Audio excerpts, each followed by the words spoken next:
Os fãs, que por muito tempo acreditaram que o Ray Charles detinha a herança mais bem guardada da família, ficaram atônitos quando fontes próximas à realeza confirmaram uma reviravolta que ninguém previa. Durante anos, dizia-se que Charles controlava um legado sensível demais para ser compartilhado, poderoso demais para ser dividido. Mas agora, os advogados de Edward apresentaram documentos que contam uma história diferente. Reivindicações privadas, acordos discretos e uma fortuna há muito sussurrada nos bastidores do palácio. Então, a verdade estava escondida à vista de todos? Ou a monarquia foi abalada por uma revelação que vinha sendo construída há décadas? Um acordo real de mais de 2 décadas. Era junho de Language Not Registered for Generation, e o ar ao redor do príncipe Edward estava repleto de entusiasmo e expectativa. Em pouco tempo, ele se casaria com Sophie Rhys Jones, a mulher que amava. Os preparativos para o casamento estavam a todo vapor. O público acompanhava atentamente e a família real estava ocupada com os arranjos. Tudo parecia alegre e tranquilo. Mas então algo aconteceu que moldaria silenciosamente o futuro de Edward de uma forma que ninguém compreendia totalmente naquele momento. Enquanto Edward e Sophie se preparavam para a vida juntos, o príncipe Philip entrou na sala. Philip não era conhecido por perder tempo com longas conversas ou papo furado. Ele foi direto, firme e claro no que queria dizer. Sophie falou mais tarde sobre esse encontro em uma entrevista ao Daily Telegraph.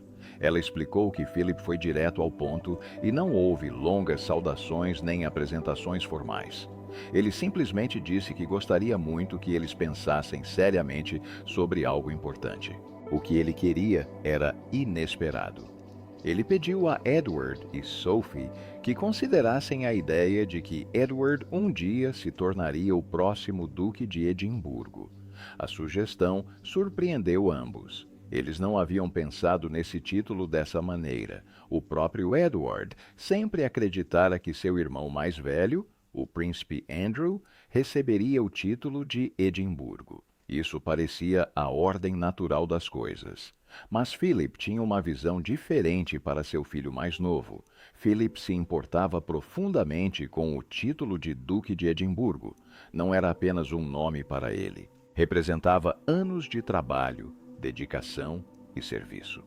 Ele carregou esse título por décadas e construiu uma forte ligação entre ele e as conquistas de sua vida, especialmente por meio do programa de premiação do Duque de Edimburgo. Ele queria que esse legado continuasse em boas mãos.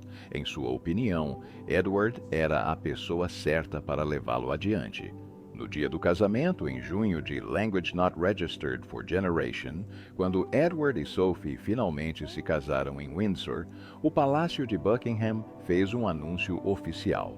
O palácio declarou que o príncipe Edward um dia receberia o título de Duque de Edimburgo. No entanto, isso só aconteceria depois que o título do príncipe Philip retornasse à coroa. Em termos simples, significava que, quando Philip morresse e o título deixasse de ser usado, ele seria eventualmente concedido a Edward. Este anúncio não foi casual nem informal. Envolveu 3 membros importantes da família real. Foi respaldado por um acordo escrito e confirmado por meio de uma declaração pública. Para muitas pessoas que observavam de fora, soou como uma promessa clara da monarquia. Parecia resolvido, parecia oficial. Poucos imaginavam que cumprir essa promessa se tornaria uma jornada complicada, que se estenderia por mais de 2 décadas. Como parte dos preparativos para o casamento, Edward aceitou um título diferente e menor. Ele se tornou o Conde de Wessex. Curiosamente, esse título foi inspirado no popular filme Shakespeare Apaixonado, lançado em Language Not Registered for Generation. O nome Wessex tinha um toque romântico e histórico, e Edward o aceitou com paciência e compreensão. Como eu disse, não acho que o veremos desaparecer completamente, mas acho que ele está deixando isso absolutamente claro para a organização. Frequentemente auxiliava em programas relacionados ao legado de seu pai. Então chegou abril de Language Not Registered for Generation.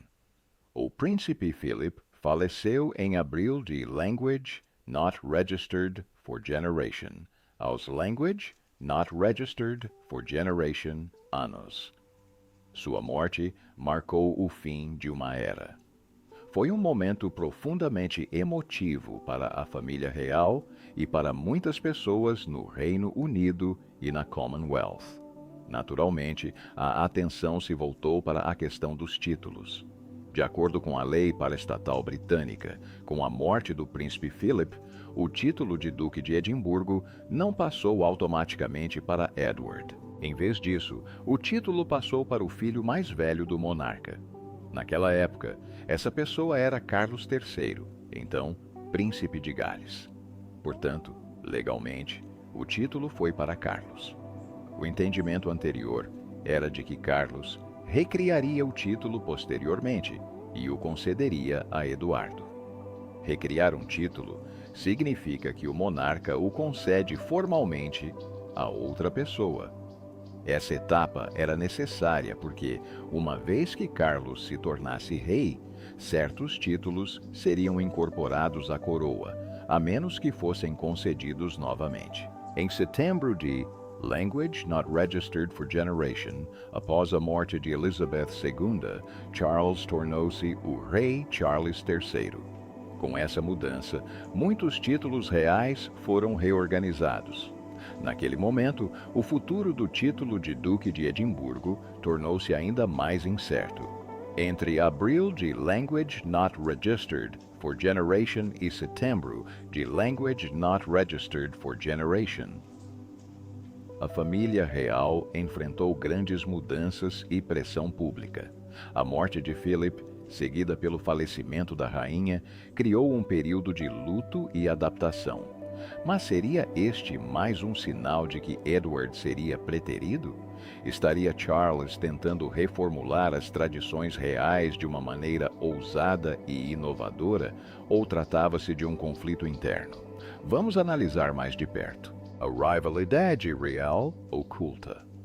Entre abril de Language Not Registered for Generation e março de Language Not Registered for Generation, conflito familiar silencioso, porém sério, desenrolou-se por trás dos imponentes muros da Casa Real Britânica. Superficialmente, tudo parecia calmo e digno. Havia cerimônias públicas, discursos oficiais e fotografias cuidadosamente planejadas. Mas, por baixo de tudo isso, uma tensão antiga entre irmãos ressurgia lentamente. No centro de tudo estava o rei Charles III e seu irmão mais novo, o príncipe Edward. Segundo biógrafos da realeza, Charles frequentemente sentia que não recebia o carinho e a afeição que tanto desejava de seu pai, o príncipe Philip. Charles acreditava que seu pai era rígido e distante com ele. Sentia-se julgado e incompreendido. Ao mesmo tempo, Philip parecia muito mais gentil e brincalhão com Edward, o filho mais novo. Philip lia para Edward, passava tempo brincando com ele e lhe mostrava um lado mais afetuoso que Charles sentia ter visto raramente durante sua infância. Essas memórias da infância podem ter permanecido com Charles por décadas, mesmo depois de se tornar adulto, príncipe de Gales e se preparar a vida toda para se tornar rei. Esses sentimentos da infância talvez nunca tenham desaparecido completamente.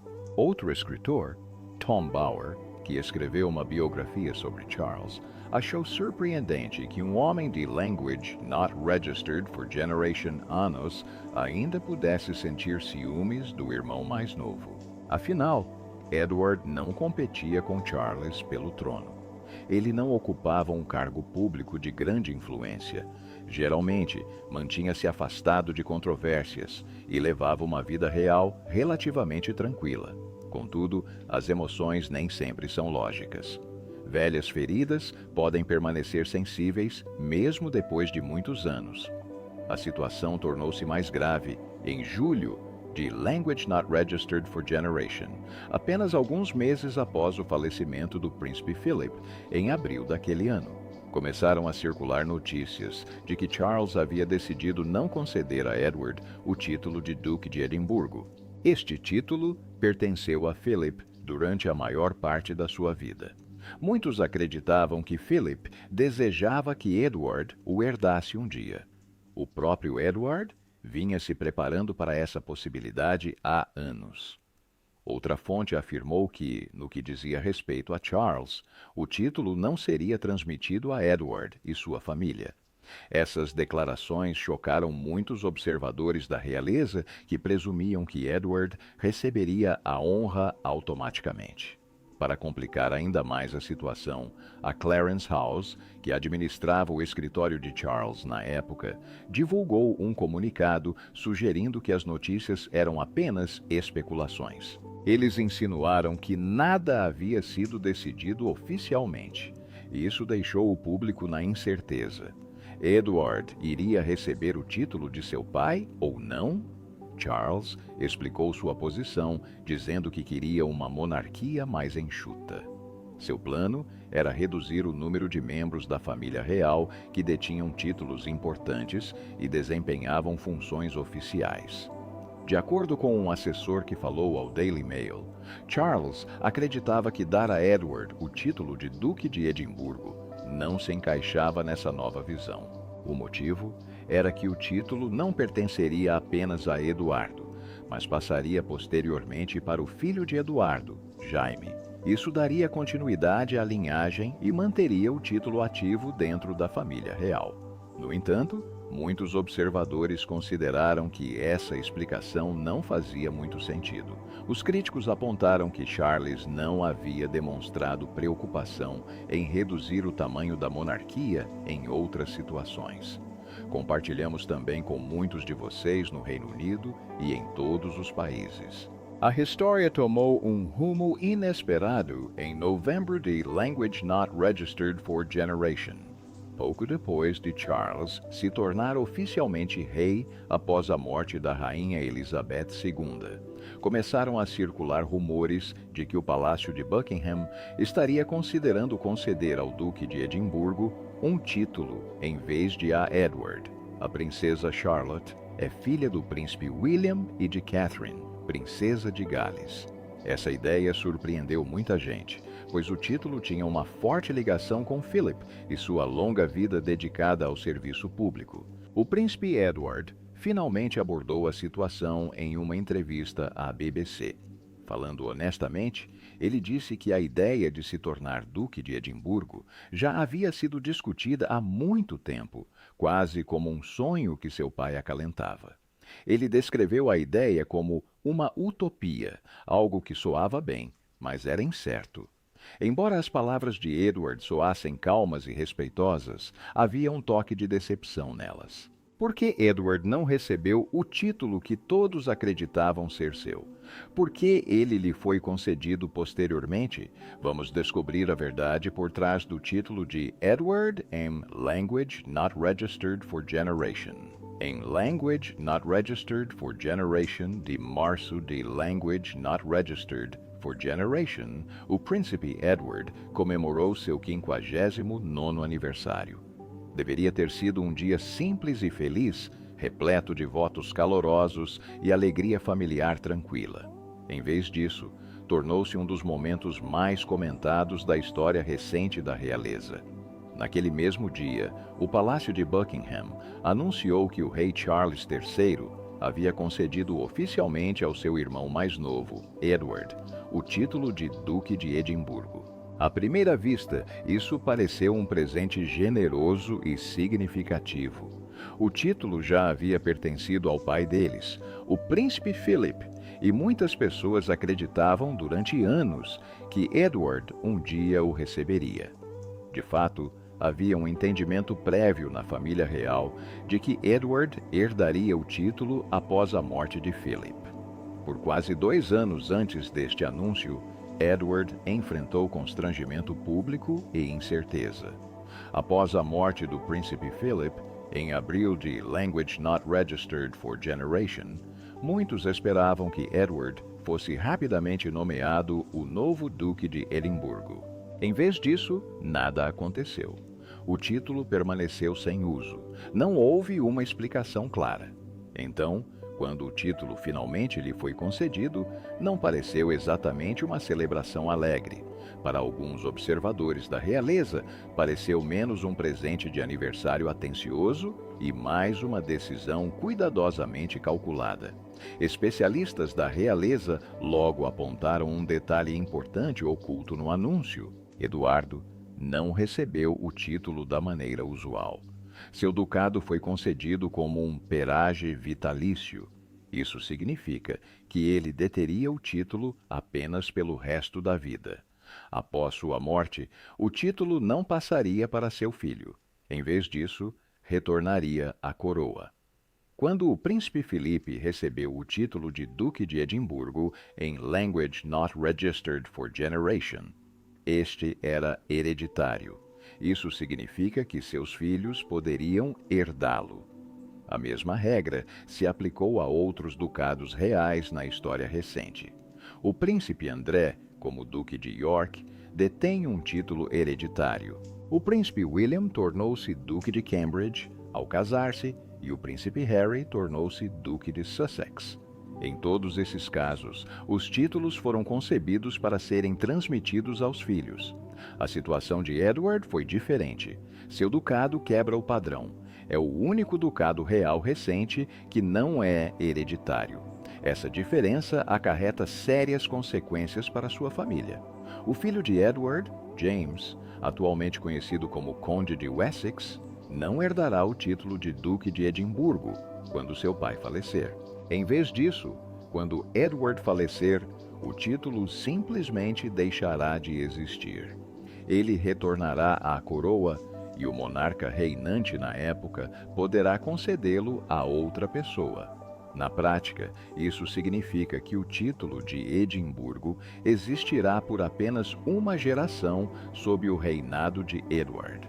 Segundo jornalistas especializados na realeza, a decisão de tornar o título não hereditário pode ter sido tomada pensando no futuro. A ideia é que o título possa ser concedido posteriormente a um dos filhos do príncipe William. Muitos acreditam que ele poderá ser concedido à princesa Charlotte. Se isso acontecesse, o título retornaria à linha direta do futuro rei, em vez de permanecer no ramo da família de Eduardo. Dessa forma, o rei Charles pareceu cumprir a promessa de seu pai, mas apenas parcialmente. Superficialmente, ele honrou o antigo desejo do príncipe Philip ao finalmente conceder a Eduardo o título de Duque de Edimburgo. No entanto, ao mudar as regras e torná-lo uma honra vitalícia, ele alterou o significado mais profundo dessa promessa. Mas Charles garantiu que isso não aconteceria. Em vez de se tornar um legado familiar duradouro, o título permanecerá válido apenas enquanto Edward viver. Alguns comentaristas da realeza descreveram isso como uma mensagem discreta, porém poderosa. O contraste fica ainda mais evidente quando comparado à situação do príncipe Andrew. Apesar das sérias controvérsias e do escândalo público que o cercam, Andrew manteve seu título de Duque de York.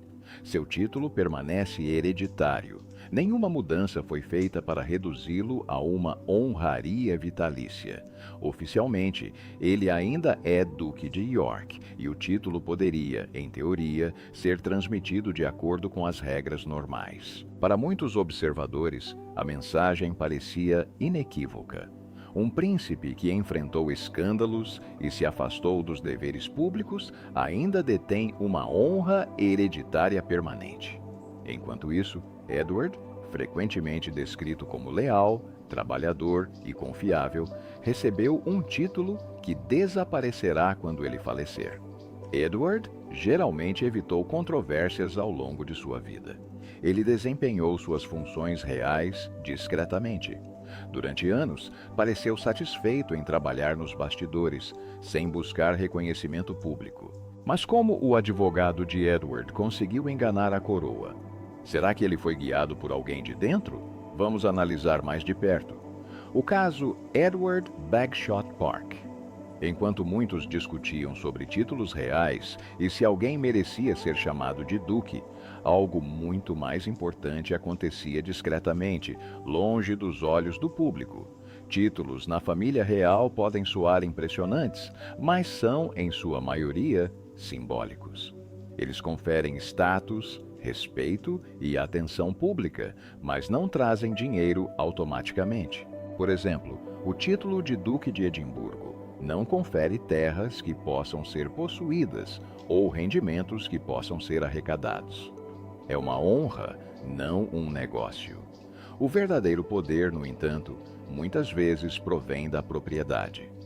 Terras e direitos de propriedade a longo prazo podem criar segurança financeira e influência que perduram por gerações. Em Language Not Registered for Generation, muito antes de se tornar Duque de Edimburgo, o príncipe Eduardo, então conhecido como Conde de Wessex, fez um importante acordo imobiliário. Ele arrendou Bagshot Park da Crown Estate. Bagshot Park não é uma casa pequena. É uma grande mansão com cerca de Language Not Registered for Generation cômodos. A propriedade ocupa Language Not Registered for Generation Hectares dentro do Windsor Great Park, um dos parques reais mais belos e históricos da Grã-Bretanha. É privada, espaçosa e extremamente valiosa devido à sua localização próxima ao Castelo de Windsor, em Londres. O contrato de arrendamento original foi considerado modesto para os padrões da realeza. Edward recebeu um arrendamento de Language Not Registered for Generation Annus. Inicialmente, ele pagava libras Language Not Registered for Generation por ano de aluguel. Isso pode parecer surpreendentemente pouco, mas havia um motivo para tal. A mansão precisava de uma grande reforma. O custo total da renovação foi de cerca de Language Not Registered for Generation milhões de libras. Edward gastou pessoalmente Language Not Registered for Generation milhão desse valor, enquanto a coroa arcou com o restante. Após a conclusão das reformas, o aluguel anual deveria subir para Language Not Registered for Generation libras. De acordo com o Escritório Nacional de Auditoria, National Audit Office, esse acordo refletia o valor de mercado da época. Em outras palavras, era considerado justo e em conformidade com as normas imobiliárias vigentes. Em Language Not Registered for Generation, a equipe jurídica de Edward negociou um novo contrato imobiliário por meio de sua empresa privada, a Eclipse Nominees Limited. Em vez de manter o contrato de arrendamento original de Language Not Registered for Generation Annus, Edward pagou um prêmio único de libras esterlinas, Language Not Registered for Generation milhões, para estender o contrato para Language Not Registered for Generation Annus, ou seja, 3 vezes mais do que o acordo original. Em troca, o aluguel anual foi reduzido ao que se conhece como aluguel simbólico.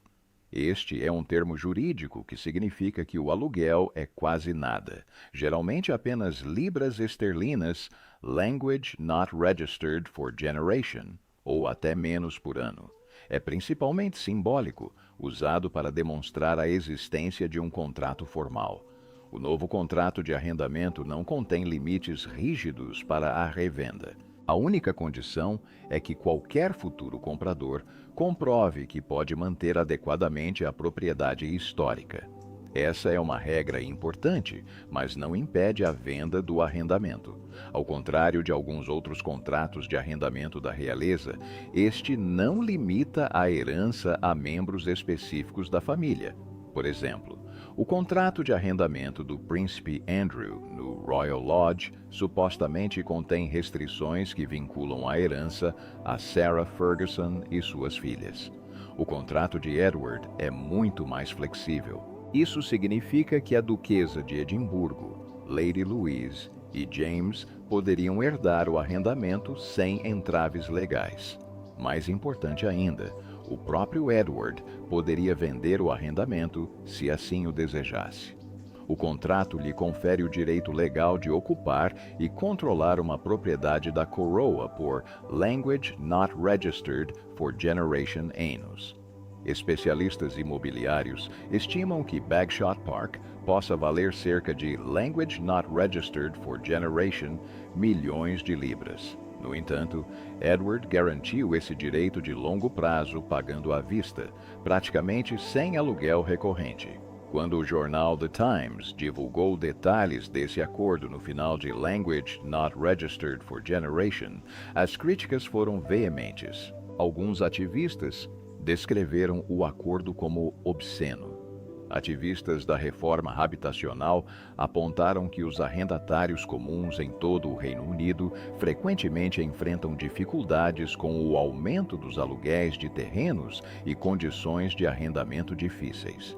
Enquanto isso, um membro da realeza, aproximadamente na 15ª posição na linha de sucessão ao trono, possui um contrato de arrendamento que pode gerar lucros significativos. Embora a propriedade tecnicamente pertença ao público por meio do patrimônio da coroa, este não forneceu uma explicação detalhada de como calculou o prêmio de libras esterlinas Language Not Registered for Generation milhões para a extensão do contrato de arrendamento. Essa falta de transparência levantou ainda mais questionamentos. Algumas pessoas se perguntaram se o preço realmente refletia o valor de mercado. No entanto, nem todos concordaram que o negócio era irregular. Um respeitado escritório de advocacia especializado em direito imobiliário afirmou que o acordo de Edward não difere, do ponto de vista legal, de um contrato de arrendamento de longo prazo padrão. Embora a propriedade em si seja prestigiosa e real, o contrato segue as normas comuns da legislação imobiliária. Do ponto de vista jurídico, trata-se de um acordo comercial normal. Qual é a função constitucional de Edward? Vamos descobrir. O papel constitucional de Edward. Uma parte muito importante da herança do príncipe Edward é algo que poucas pessoas mencionam. Não se trata de um título grandioso ou de uma mansão imponente. É a sua posição como conselheiro de Estado. Embora os títulos reais frequentemente atraiam a atenção do público, este cargo acarreta responsabilidade e poder reais nos bastidores. Em dezembro de Language Not Registered for Generation, uma nova lei foi aprovada, adicionando oficialmente a princesa Anne e o príncipe Edward ao grupo de conselheiros de Estado. Essa foi uma decisão importante. Os conselheiros de Estado são membros seniores da família real que têm permissão para intervir e agir em nome do monarca quando ele está ausente do Reino Unido ou impossibilitado de exercer suas funções por motivo de doença ou outros motivos graves. Em termos simples, eles podem usar temporariamente a autoridade do rei. Os conselheiros de Estado podem participar de importantes reuniões governamentais, podem assinar documentos oficiais do Estado, podem receber embaixadores estrangeiros em nome do rei, podem até mesmo dar aprovação formal a leis aprovadas pelo parlamento. Ao desempenharem essas funções, eles não agem em nome próprio, mas sim com a autoridade do próprio monarca. É por isso que a confiança é tão importante nessa posição. O que torna a nomeação de Edward ainda mais significativa é o fato de ser vitalícia. Uma vez nomeado, ele permanecerá como conselheiro de Estado permanentemente. Isso significa que ele sempre será um dos poucos escolhidos que podem assumir o cargo caso o monarca não possa exercer suas funções. Esse tipo de responsabilidade a longo prazo demonstra o quanto ele é estimado dentro da estrutura da família real. De acordo com as regras anteriores, o grupo de conselheiros de Estado incluía o príncipe Harry e o príncipe Andrew. Em teoria, isso fazia sentido, pois o sistema tradicionalmente seguia a linha de sucessão. No entanto, na prática, nenhum dos dois estava em condições de desempenhar o papel de forma eficaz. O príncipe Harry havia se mudado para o exterior e não trabalhava mais em tempo integral como membro da família real. Ele também havia criticado publicamente a família real em entrevistas e projetos para a mídia. Como ele vivia fora do Reino Unido e havia se afastado das funções reais, tornou-se inviável para ele representar o monarca em assuntos oficiais de Estado. O príncipe Andrew enfrentava problemas ainda mais sérios. Ele se envolveu em um grande escândalo público que prejudicou sua reputação. Como resultado, ele se afastou das funções públicas da realeza. Embora tecnicamente permanecesse na linha de sucessão, ele não estava em posição de agir com segurança em nome do rei sem causar controvérsia. Essa situação criou um problema sério para o rei Carlos III. Um monarca precisa sempre ter representantes de confiança e atuantes à disposição. Por que Eduardo saiu vitorioso a longo prazo? Seria resultado de um cálculo cuidadoso? Vamos analisar mais de perto a vitória discreta do príncipe Eduardo. O título de Duque de Edimburgo, embora concedido apenas vitaliciamente, coloca Eduardo entre os membros mais importantes e respeitados da família real. Não é apenas um título decorativo. Ele carrega história, o que significa forte reconhecimento público. A posse deste título o conecta diretamente ao seu pai, o príncipe Philip, e mantém esse legado vivo de uma forma muito visível. Ao mesmo tempo, a posição de Edward é fortalecida por algo ainda mais prático, uma propriedade. Sua família detém um contrato de arrendamento de Language Not Registered for Generation Anus para o Parque Bagshot. Além da propriedade, há também um propósito. O trabalho beneficente associado ao nome Duque de Edimburgo confere a Edward relevância internacional. O alcance global do Prêmio Duque de Edimburgo continua a moldar a vida de jovens em todos os continentes. Há também seu papel constitucional. A Lei dos Conselheiros de Estado de Language, Not Registered for Generation, confirmou sua posição permanente como conselheiro de Estado. Isso não é simbólico. Confere-lhe um lugar formal dentro da estrutura constitucional do Reino Unido. Retirá-lo desse cargo exigiria uma lei do parlamento.